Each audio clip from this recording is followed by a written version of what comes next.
Xabi Alonso's Chelsea led this match before a minute was on the clock. And then they did something weird. They handed Fulham the ball for the rest of the evening, 39% possession, and it still produced a 5-goal thriller, because if this match is any indication, Alonso's tactics are going to make Chelsea one of the most exciting teams in the league, and a serious problem near the top. At the heart of those tactics are two players. Palmer and Rodgers are the keys to Alonso's kingdom, in and out of possession.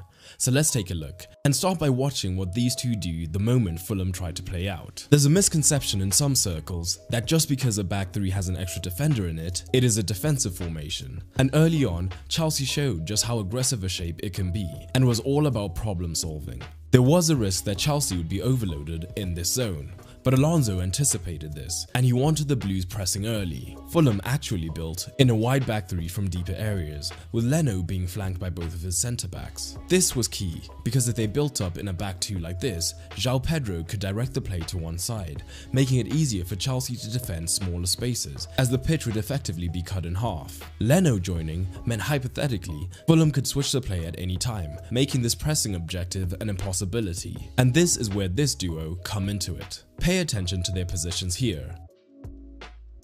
The role for both was to pick up the pivots, but not necessarily man-marking them here, but rather cutting out the passing lane into them initially. With Fulham using a double pivot, this basically made it impossible to play through the centre. And things got worse, because early, Chelsea weren't satisfied with just directing play. Pressure was the goal. Depending on which side the ball was, the 10 would then press the wider centre-back, again looking to keep their same pivot in their cover shadow. And here's the key, where initially the deep 10s from Chelsea allowed James and Lavia to be deep, watching King as well as Bob, who was drifting in. A 10 going high to press was the trigger for those two to back up the press onto the Fulham pivots to prevent that central play.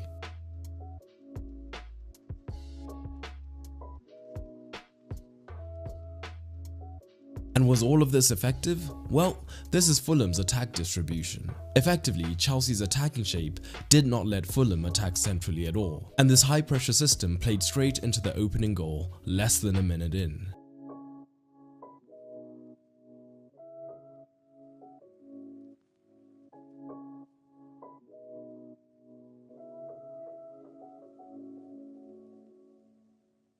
Now here's the thing, Chelsea certainly did not press high for 90 minutes. Fulham's equaliser gave them the courage to play a little more, and Chelsea adapted, focusing more on solidity rather than pressing high for 90 minutes. That mid-block of Chelsea's? It was a 5-2-3, with the 2 and the 3 being extremely narrow.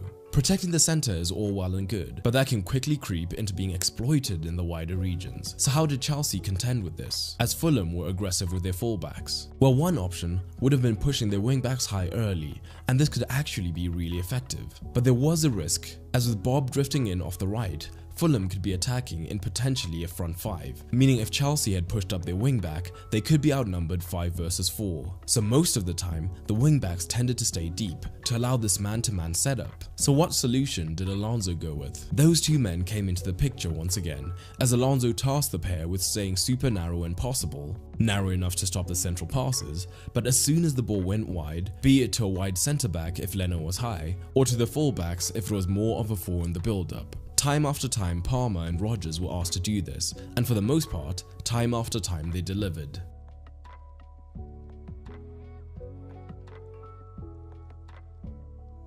And there was another benefit of this shape we shouldn't underrate. By taking up these positions when they were pressing, if there was a turnover deeper on the pitch, what was the result? Well, at times a 3 versus 2, as both the 10s were perfectly positioned to make runs into the space behind the fullbacks, and Chelsea looked dynamic and threatening on the break.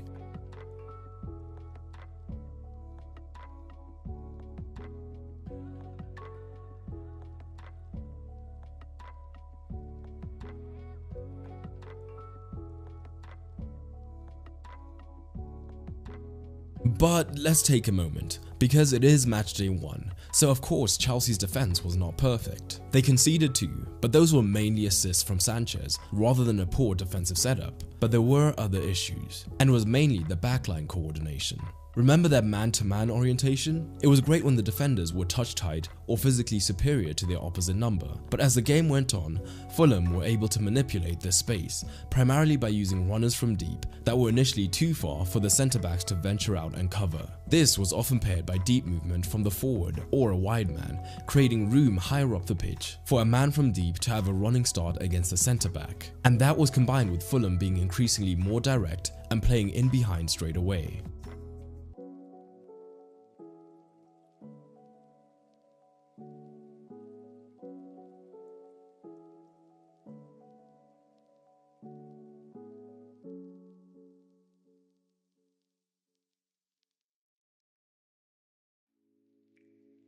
But when the Chelsea centre-backs set off, they had the opposite problem, as the Fulham attacking shape meant that they could get plenty of numbers between the lines. So if the pivots were drawn high and the centre-backs were deep, that space between the lines grew, and the right pass would find the floating men with time and space to turn. And again, this was very much an out-of-possession performance from Chelsea, so we'll only touch on a couple of interesting bits in possession very briefly. Namely the fluidity of the shape. In possession, the 3-2-5 very much functions as just a base, but the team was constantly looking for overloads around the pitch, again spearheaded by those dual 10s. They could look to exploit these gaps in the back four, but rather than rigidly sticking to the half spaces, we often saw them drifting to the same side of the pitch in order to overload the pivot.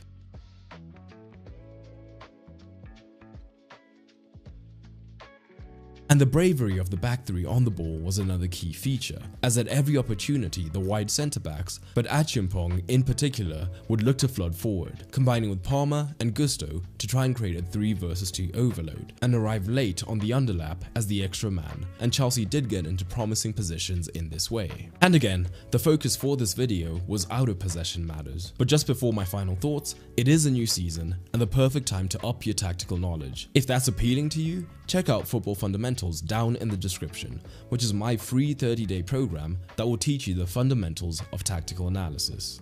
Alonso's Premier League managerial campaign begins with a win, and it came down to that defensive paradigm, a pressing system that is dictated by triggers instead of just pure energy for 90 minutes. And interestingly, the two 10s are being asked to play important roles defensively, and it sets up a key question for Chelsea's season. And it's not if the defensive system works. My question is if Palmer and Rodgers can physically sustain these defensive roles for 38 matches. What do you think? And what else did you notice during this match?